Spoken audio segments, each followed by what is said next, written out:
Bonjour à tous. Je m'appelle Florence Chahinouraï. Je suis directrice de la performance durable et de l'expérience client chez ICAD Promotion. C'est un poste que j'ai pris récemment et j'ai la particularité d'avoir piloté le village des athlètes, le secteur dont ICAD était en charge pendant presque 5 ans. Et je vais vous parler de ce projet sous le prisme de la biodiversité, puisqu'on est au pavillon de la biodiversité. Et d'ailleurs, c'est une présentation qui est, je ne vais pas dire originale, mais c'est un prisme. Et merci Olivia de m'avoir proposé de présenter le projet sous cet angle-là. Parce que finalement, on se rend compte que quand on parle de biodiversité et de ce projet de forêt fraîche que je vais détailler, en fait, on balaye l'ensemble des ambitions du projet et on parle de beaucoup de choses à travers ça. On est à Saint-Ouen, la ZAC du village olympique et paralympique. Vous en avez peut-être déjà entendu parler, ça peut paraître un peu désuet. C'est derrière nous. C'est pas complètement derrière nous parce qu'on n'a pas encore livré l'héritage et on livre dans quelques mois et les prochains habitants commencent à arriver. Mais c'est vrai qu'on a eu la chance d'avoir quand même beaucoup de présentations sur ce sujet.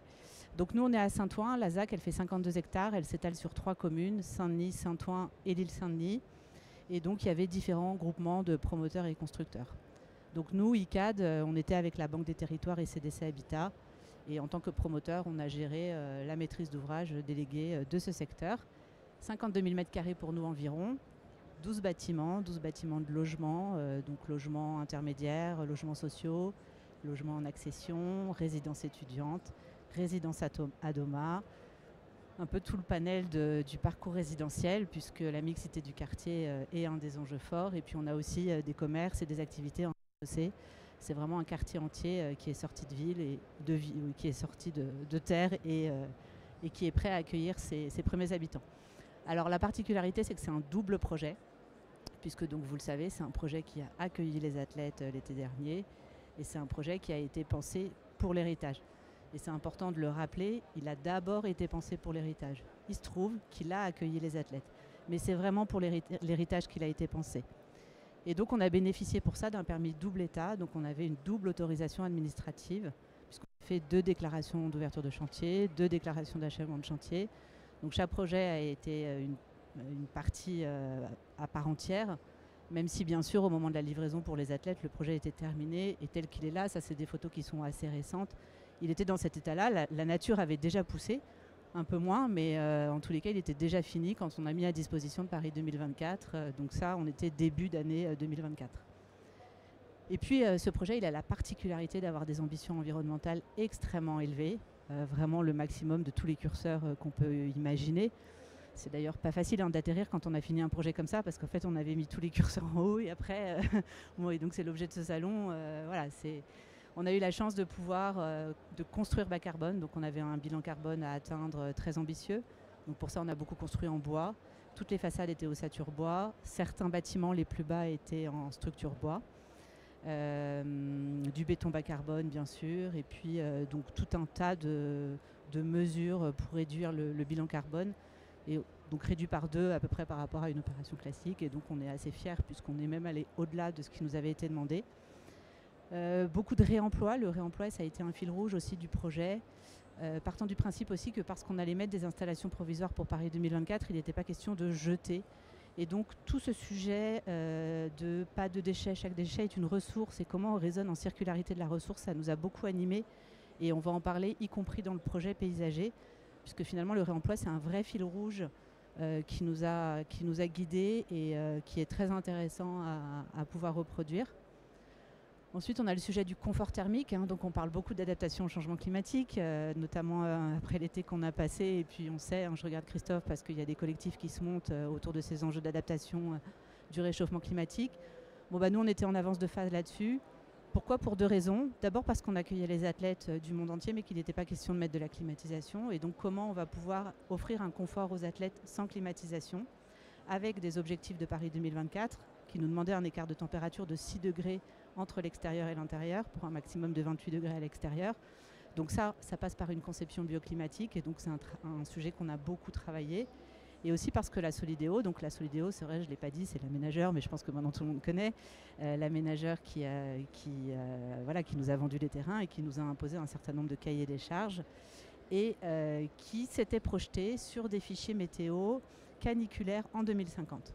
Et donc là, on est vraiment sur la ville 2050, puisqu'on avait ces fichiers météo qui étaient modélisés, on a fait tourner des STD, et donc il y a un très gros travail qui a été fait pour prouver qu'en 2050, alors on verra, un rendez-vous en 2050, qu'en 2050, on sera bien dans ces logements sans climatisation.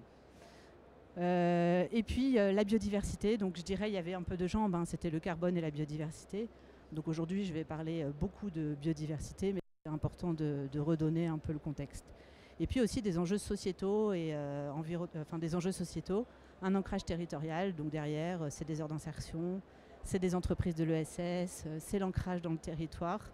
Donc ça, c'est aussi un volet sociétal qui est très fort et qu'on retrouve aussi sur le sujet de la biodiversité. Donc voilà, là je vous mets plusieurs images de ce cœur de forêt. Ce cœur de forêt, il a vraiment été au centre du projet, alors physiquement, puisqu'en fait il est au milieu de notre projet.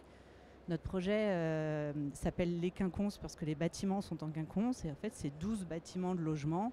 Ça fait 2 rangées de bâtiments de logement, de la Seine vers le centre de Saint-Denis-Saint-Ouen, on va vers Pliel. Et on a ces 2 rangées de bâtiments et au milieu cette grande forêt fraîche autour de laquelle le projet a été conçu. Et donc en fait cette forêt, vous le voyez, elle est imbriquée vraiment dans le projet et c'est pas quelque chose qu'on a rajouté après. Et donc c'est vraiment un projet qui a été pensé avec les architectes. On avait 6 architectes sur ce projet. Bon, j'ai pas mis tous les noms, je suis désolée parce que je sais que c'est pas bien de ne pas citer les architectes. On avait UAPS, on avait Brenac et Gonzalez, Combarel, Pascal Gontier, NP2F, David Fagard et UAPS. Donc c'était vraiment les 6 architectes et le paysagiste. Donc le paysagiste c'est TN+.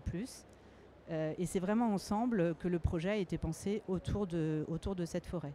Cette forêt, elle abrite aussi une démarche artistique. Hein. Le mât que vous voyez là, c'est un projet de démarche artistique qu'on a déployé dans l'ensemble du jardin. Elle abrite aussi les thématiques d'accessibilité universelle, parce que quand je parlais d'enjeux sociétaux, il y a aussi tout l'enjeu autour du handicap, parce qu'on accueillait les athlètes paralympiques et que donc c'est un sujet qu'on a poussé et qu'on a travaillé de façon très forte, y compris dans les espaces verts. Et puis dès le début, on a été drivé par le label Biodiversity. Donc je pense que vous connaissez, je regarde Olivia, ce label.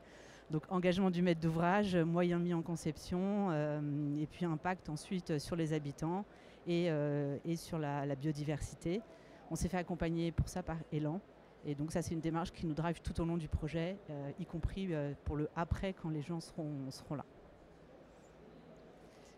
Alors, le projet du paysagiste, c'était vraiment de créer un jardin comme un jardin déplié sur 3 niveaux. Quand on voit un certain nombre de schémas où en fait c'est comme s'il dépliait sa forêt avec au centre.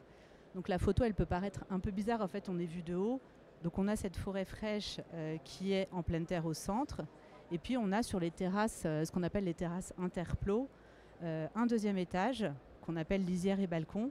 Et ensuite, sur les terrasses des bâtiments, sur les toitures terrasses, sur les plus hautes, on a des panneaux photovoltaïques. Et sur les plus basses, on a aussi traité ce sujet de la biodiversité.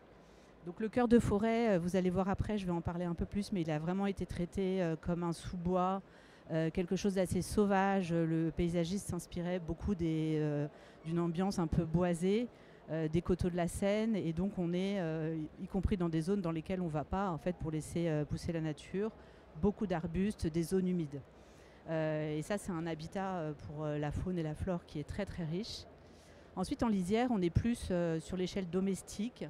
On est dans les terrasses interplos qui peuvent être privatives ou communes pour les habitants, sur lesquelles on a du mobilier. Et là, on va retrouver une palette végétale, plus comme un jardin domestique, où on va retrouver du coup de la faune, plutôt petits oiseaux, papillons, et choses comme ça. Et ensuite en toiture, on est, comme je disais, comme dans des prairies. Et là, c'est vraiment des refuges pour les oiseaux locaux, les oiseaux migrateurs.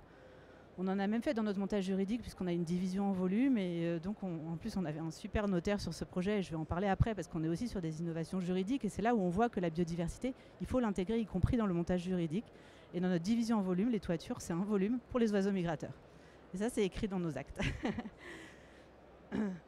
Voilà, et donc tout le sujet, c'était de créer du lien en fait entre ce projet, entre les résidents et la nature, et c'est cette cohabitation entre la biodiversité et les usagers qui est intéressante, avec, comme je vous disais, des zones qu'on appelle des zones d'exclusion. C'est ce qu'on voit là, avec ces petites mares qui se remplissent au gré des pluies. En fait. Donc il y a des moments elles sont pleines, il y a des moments elles sont vides.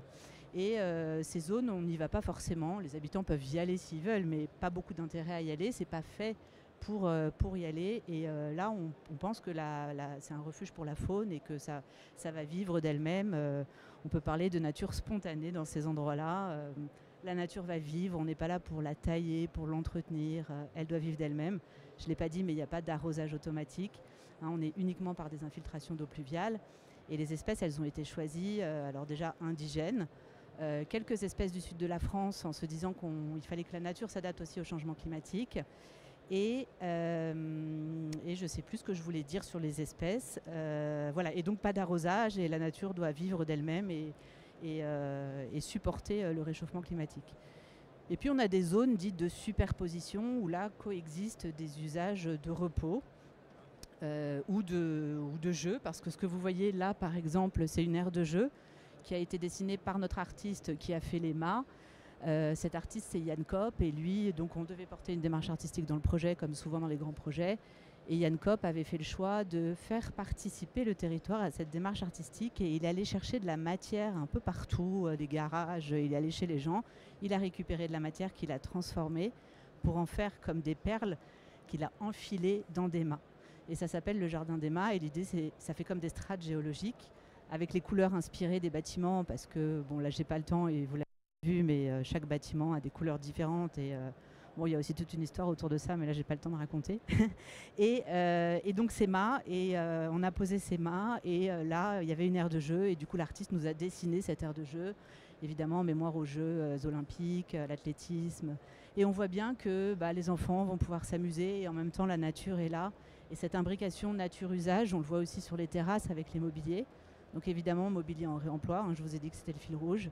C'est du bois qui vient de différents ports en Hollande. Le réemploi, on l'a traité aussi dans les briques, on ne voit pas bien, mais dans certains cheminements, il y a des briques, c'est des briques qui ont été réemployées. Le cheminement aussi. Et puis la terre, c'est du technosol. Donc voilà, pour ceux qui connaissent, c'est une terre en fait, qui a été renourrie, c'est-à-dire que quand on extrait de la terre de nos chantiers, plutôt que d'aller la mettre en décharge ou d'apporter de la nouvelle terre, le technosol, c'est une terre qui a été retravaillée, et donc on pourrait dire c'est une terre en réemploi. Et c'est cette terre aussi qui a été installée sur le projet. Voilà, donc tout ça, c'est l'habitat de nombreuses espèces. Et on est convaincus, et on le sait, et pour ceux qui ont la chance de venir dans ce magnifique cœur de forêt, on s'y sent bien, on sait que ça apporte du confort, on sait que ça fait baisser la température, enfin voilà, vous savez tout ça. Et donc ça, c'est aussi une réponse à l'adaptation au changement climatique et au confort des habitants.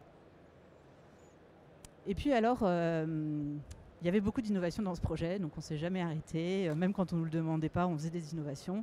Et là, une fois qu'on avait ce magnifique projet paysager, cette biodiversité qu'on voulait préserver, on s'est dit mais comment on va faire pour que dans le temps, ce projet subsiste? Parce qu'on sait que dans les copropriétés, donc là on est dans une division en volume, on a une ASL, on a plein de propriétaires différents, il y a des copros, il y a des investisseurs, CDC Habitat, et on sait que les paysages dans les budgets de copropriété, c'est le premier truc qui saute, et que quelques années après, vous passez sur vos opérations et il n'y a plus rien. Bon, nous évidemment, on ne voulait pas ça. Et donc parce qu'on avait un notaire, je vous ai dit aussi très innovant et très curieux de ces sujets-là, on a eu l'idée de grever cet espace d'une servitude. Et donc on a créé une obligation réelle environnementale. Ça s'appelle une ORE. Donc ça existe. Enfin moi j'en parle maintenant, mais je ne connaissais pas. Ça existe beaucoup plutôt dans les espaces publics, des parcs qui sont protégés, des espaces publics. Mais dans le privé, ça n'existe pas. Donc c'était nouveau, et l'idée en fait c'est vraiment de garantir la pérennité de la biodiversité et de la qualité du paysage dans une durée très très longue. On aurait même pu mettre 50 ans. Ce que j'expliquais, c'est que la collectivité, en l'occurrence la Cité Pleine Commune, qui d'ailleurs n'était pas partie prenante puisqu'on est dans un espace complètement privé, mais on leur avait partagé l'idée, et eux ça leur faisait peur de grever une copropriété trop longtemps, de contraintes, voilà, ils ont toujours peur de la vie dans les copropriétés. Et du coup, je crois qu'on a mis 25 ou 30 ans dans le document, mais c'est quand même une durée longue, puisqu'on sait qu'un arbre, il faut, je ne sais plus, 10 ou 20 ans pour qu'il soit vraiment mature. Donc il n'était pas question de faire quelque chose pour 5 ans et de partir. Donc en fait, on a rédigé un acte juridique avec notre notaire pour donner un peu le mode d'emploi aux habitants au fur et à mesure des reventes de comment il fallait entretenir. Donc là, on s'est fait aussi accompagner d'Élan. et on a fait un plan de gestion. Et donc Elan nous a expliqué, donc ça fait un peu comme des fiches, à quel moment il faut faucher, à quel moment il faut nettoyer les nichoirs, quels produits il faut utiliser, donc évidemment pas de produits phytosanitaires, à quel moment il faut faucher. Donc finalement ça fait un mode d'emploi pour l'entreprise qui fera l'entretien du paysage, et du coup il faut qu'on soit très attentif à cette entreprise, qu'elle soit bien briefée et formée. Et du coup c'est une obligation que vont prendre chacun des copropriétaires, des propriétaires au fur et à mesure du temps. Voilà, donc ça c'est assez nouveau, ça nous a pas mal occupé. L'idée c'est de surveiller aussi la biodiversité, donc derrière il y a aussi, ça intéresse aussi beaucoup les chercheurs, le Muséum d'histoire naturelle qui travaille beaucoup sur ces sujets-là, puisque on va aussi équiper de capteurs, donc capteurs pour surveiller les chauves-souris, un certain nombre de petits mammifères. Et alors on ne le voit pas, c'est vrai que j'aurais pu mettre aussi une image. Notre projet il est un peu comme coupé en deux par un espace public qui a été aménagé par la Solideo, qui est un espace extrêmement paysager et qui est très poreux avec notre projet. Donc c'est séparé et c'est fermé parce que c'est privatif, c'est public. Mais en fait, on a l'impression qu'on traverse de l'un à l'autre, on ne voit pas. Et ça, c'est aussi un sujet entre public et privé, le sujet du paysage. Et donc, il se trouve que la Solideo aussi et Pleine Commune allaient surveiller la biodiversité dans leurs espaces publics. Et nous aussi.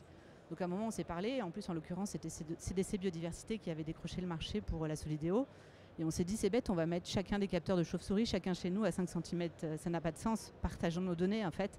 Et donc, du coup, on a mis en place un contrat pour mesurer toutes ces données en fait, et pouvoir se les partager pour observer l'évolution de la biodiversité dans les prochaines années.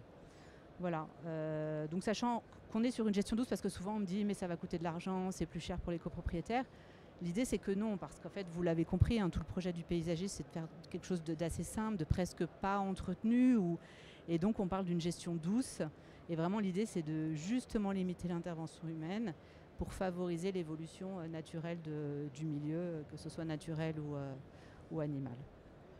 Voilà, alors je ne sais pas du tout où j'en suis dans le temps. Ça va? Ouais, j'ai un peu débordé.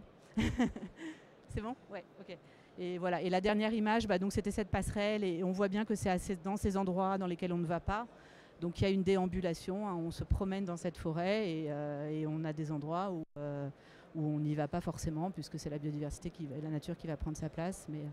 Mais quand vous êtes là, vous êtes un peu dans l'ambiance du projet. Voilà.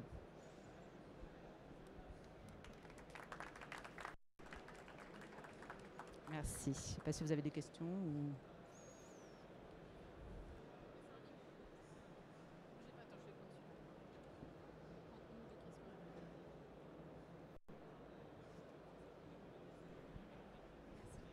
Juste par curiosité, sur la partie faune, vous n'avez pas du tout implanté d'espèces. Juste sur la flore. En fait, vous avez mis des indigènes et puis faites attention à quelques espèces qui viennent du sud, mais rien du tout au niveau faune. Donc en fait, ça se fait tout seul. Ouais, exactement. Donc on va voir. Ouais. Okay. Ouais.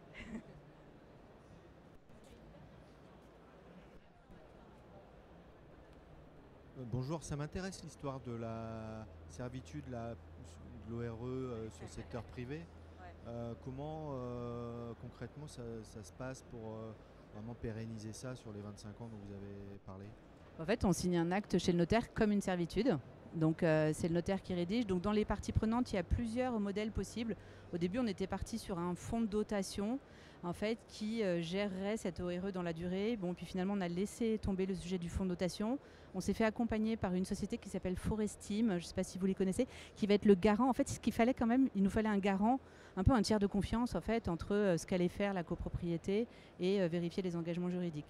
Donc là, on a pris une société qui s'appelle Forestime et qui va un peu surveiller ou guider, qui va faire des bilans tous les ans de ce qui se passe et qui va rendre des comptes pour s'assurer que la copropriété prend bien, et que l'ASL, parce qu'en fait, du coup, ça va être géré par l'ASL. Donc il se trouve que l'ASL, c'est CDC Habitat qui va gérer, qui va être président de l'ASL. Donc on est aussi dans une relation de confiance et de professionnel. Et donc c'est ce tiers de confiance qui va guider. Mais comme c'est un acte et donc ça a été signé par l'ensemble des copropriétaires, j'ai envie de dire, ils n'ont pas le choix. Après, on n'a pas été extrêmement contraignant, c'est-à-dire qu'on a mis beaucoup des obligations de moyens. On a mis des KPIs objectifs, mais c'est sûr que bon, c'est pas comme dans une entreprise, si à la fin vous n'avez pas rempli votre objectif, vous êtes puni. Non, on va surveiller, l'idée c'est aussi de faire de la pédagogie, voilà, que ce soit des sujets de discussion, mais voilà, c'est gravé dans un acte comme une servitude.